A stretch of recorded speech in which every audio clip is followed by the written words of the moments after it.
So, your US government is officially shut down. In today's video, I'm going to break it all down for you on what you need to know and what usually happens historically when we do get a US government shutdown and the impact it has across the board. So if you are new, welcome to Traders Reality. My name is Tino. We're going to break it all down for you so you guys are fully aware of what's going to happen next. It's October, ladies and gentlemen. Crypto's done some flavor. I think it does call for a good old well. Let's get with the program, gang. So, courtesy of the Kabesi letter, if I'm pronouncing it correctly, historically, when the US government shuts, since the last one, the S&P has made a significant move to the upside. As you can see right here on the actual post, it says the last US government shutdown came when the S&P was less than 3,600 points lower. Well, you can appreciate that the market is sort of behaving in this fashion. We are going into October. Well, that's for cryptocurrency. When you ever go over to the NASDAQ, you can see they took a tumble to the downside in the Asian session last night, and then, of course, equally stepped in. And according to the letter, it does say that they usually end up being buying opportunities across the board. Now, some facts to put things into perspective. When the US government shut down, the actual cost itself is what's on everybody's minds. It's roughly estimated that it's going to cost the US government around $400 million per day being closed. It's quite a bit of money. Now, the usual shutdown time is anything between 5, 6, 7, 8 days, maybe 2 weeks. They're assuming that it's going to be around 8 days. Now, they do need to come up with a budget in regards to healthcare, but of course, there is a battle right now in Congress, and that's why the government is shut down. Trump's using it as an opportunity to get rid of people in the Democrats, so he's happy about it, but it's costing them $400 million per day. Is that going to hurt the US? Some analysts are expecting that it is. Some are not really thinking it's going to hurt. Why? Well, let's just do the math.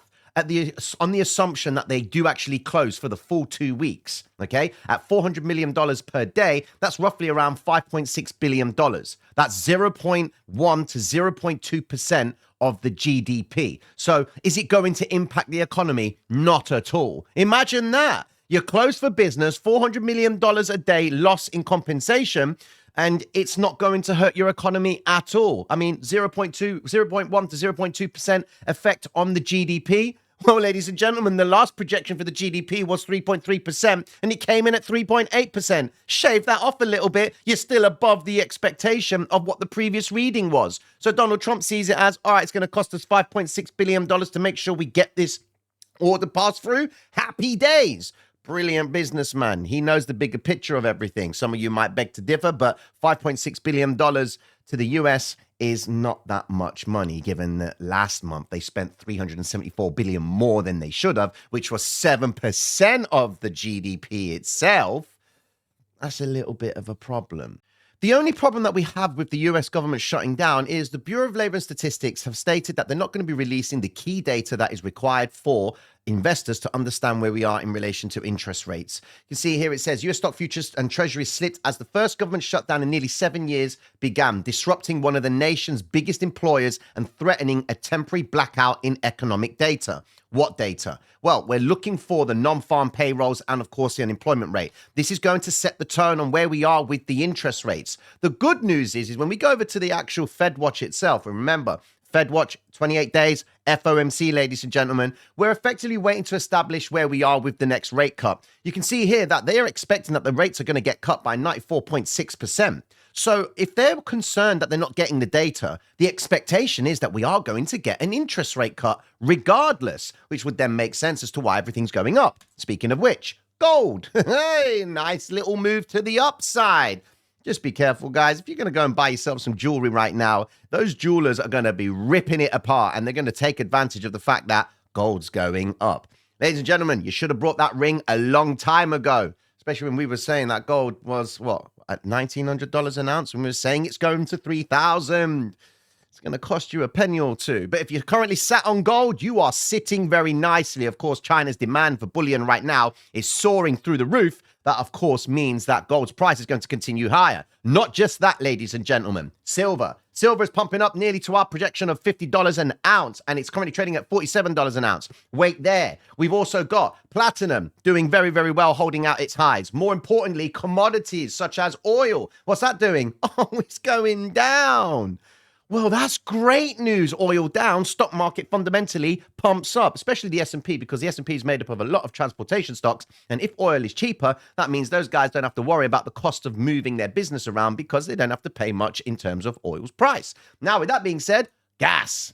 Gas is climbing. And when you start to see commodities moving up, it does mean that investors are looking for a safety mechanism. They're looking for a hedge. They want to make sure that they're protecting their portfolios. But when you've got gold and, of course, silver moving up so aggressively, mainly gold, there are other factors that are impacting it. Firstly, when you get interest rates getting cut, gold's price always ends up going up, inversely against the interest rates. So what you're witnessing now is investors are expecting that they are going to get the rate cuts, regardless of whether we get the data or not. They expect the cut to happen, which is explaining as to why gold's price is making such a significant move to the upside, because you've got a couple of factors coming into play. Firstly, the story between Trump giving the threat to the Hamas, saying that you need to come to an agreement within 3 to 4 days. That's the first thing, means that tensions, geopolitical tensions, are starting to mount. Secondly, the interest rate cuts. When interest rates get cut, gold's price always ends up going higher. Thirdly, accumulation from everyone across the board, China mainly. They're all buying up gold. So these are all factors that actually enforce investors to start making adjustments to their portfolios. And fourth, is the fact that because the US government has shut down, investors are looking for safety and they want to try and put their capital to work so that they can take advantage of the hype that is built around what happens when we get US government shutdowns. Quickly breaking down a little bit of price action and what you need to know going into the New York session. So last night in the Asian session, I gave the projection that I anticipated that Bitcoin was going to make a move to the upside, and we were relying on this green vector candle block. Now, if you don't know what that is, head over to the Traders Reality website, and when you become a member, you'll be getting access to a number of PDFs that will show you various strategies within the hybrid system. And the actual PDF itself will reveal to you how to use this vector candle block. And we can see from last night that Bitcoin came through and exercised the vector block. So this was the projection last night. We wanted to see Bitcoin break through the 115,000.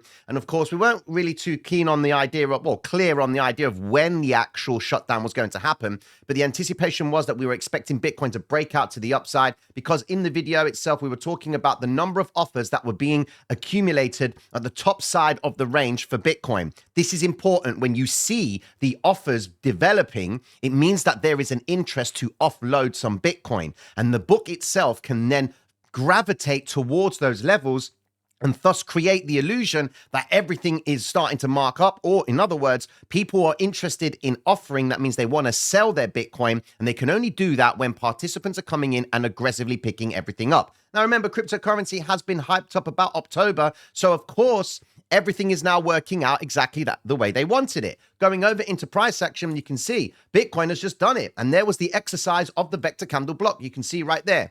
Green vector candle block, which is what we marked off last night. And they had exercised that logic. And quite simply, this vector candle block works on the idea of the market's memory, which means that there's going to be an instance where the same interest that came in here is going to come in again in the future, because participants, they don't just come and buy and sell and then they just leave and never come back again.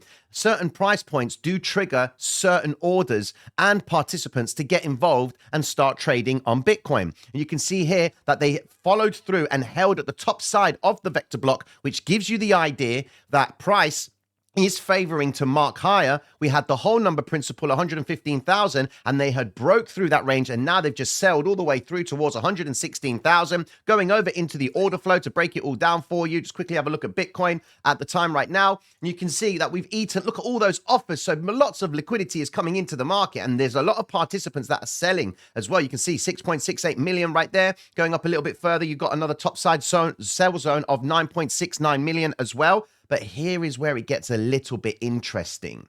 We have got someone up here that wants to sell $107 million worth of Bitcoin. I mean, that's 119,500, ladies and gentlemen. So going back to the idea of what the letter says, that the US itself, when it shuts down, the market usually is seen as a dip buying opportunity. Just scroll up. There you go. It says right here, history says that the dip on the US government shutdown news will be bought in over 85% of cases. So that's going to lead us over to what? What's moving right now in the stock market? So Bitcoin, we know, is making a little bit of a move. Let's go and have a look at where we are with some stocks based in crypto. So let's have a look at Circle.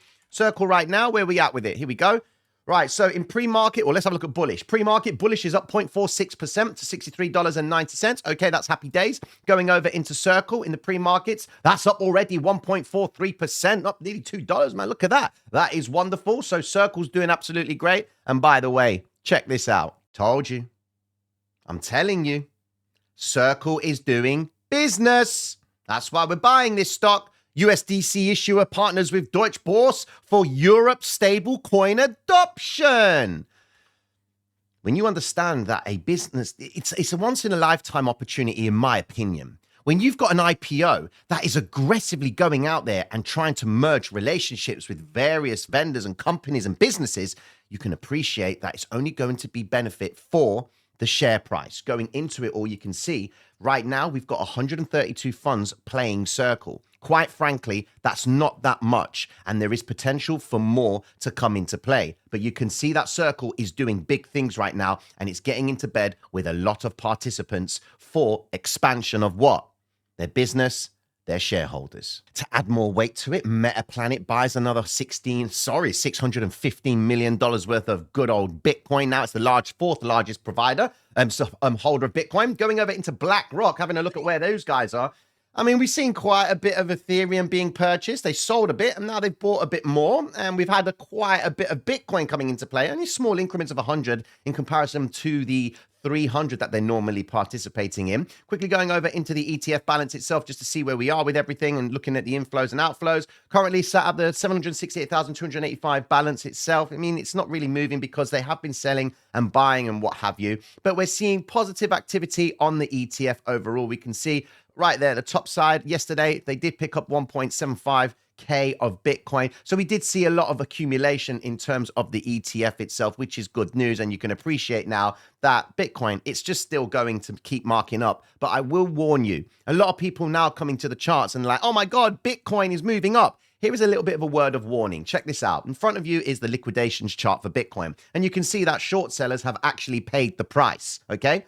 Now, when you zoom in a little bit, all I'm saying to you guys is this. These little dots that you see here. You see this dot right here? That looks like a cool little dot, right? But it's not cool to be there because that guy bought at 116,312. He was instantly liquidated, ladies and gentlemen, because Bitcoin has just snapped back down again, okay?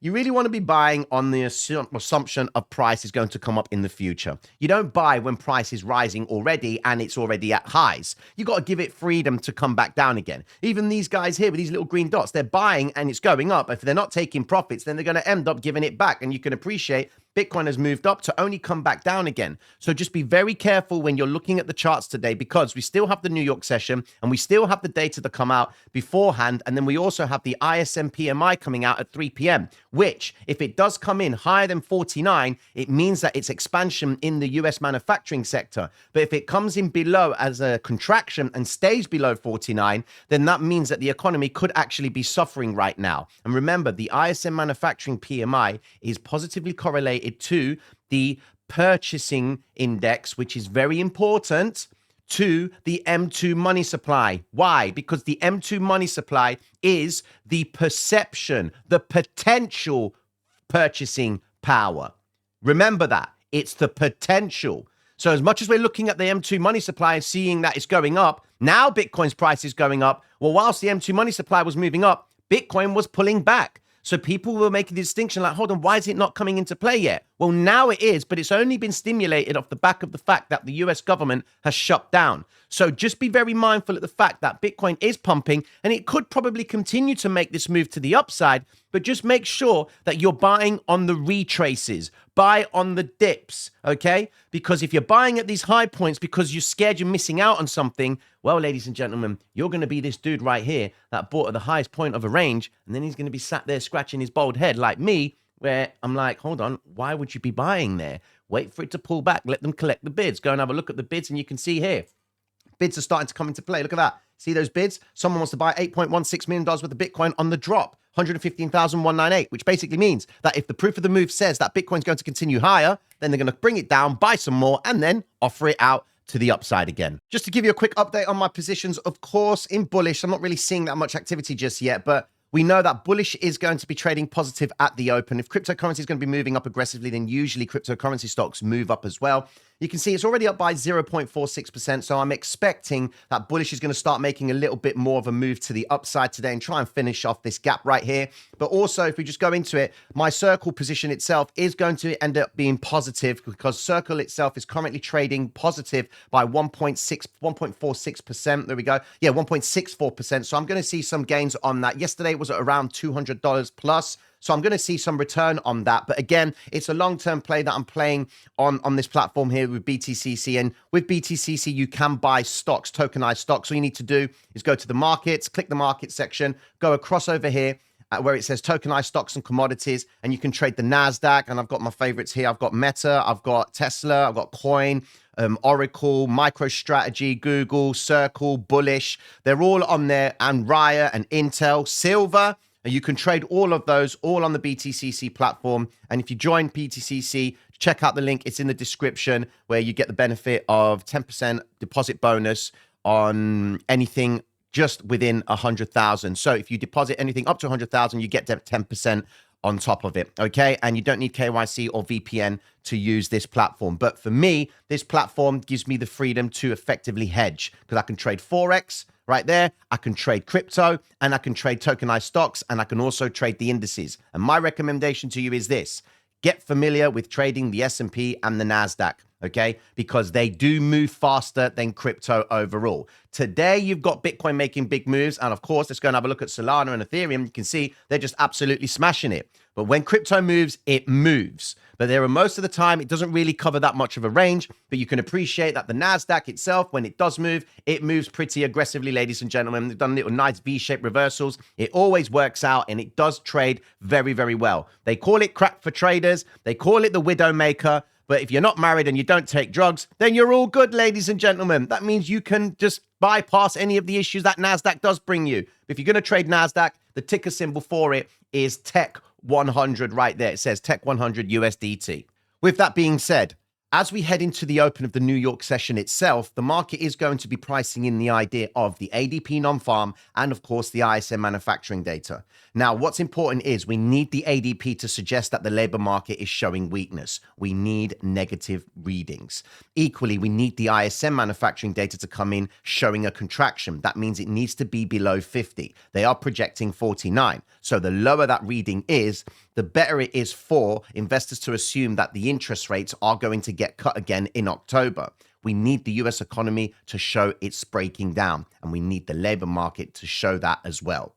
With that being said, ladies and gentlemen, I do want to give you a heads up that I won't be able to do any videos or lives this evening because I am on my travels, but I'll be tuning into you all tomorrow to see exactly where we are with the marketplace. Other than that, hit the like button, subscribe, and I'll be catching up with you guys soon. Mad love and respect. Peace.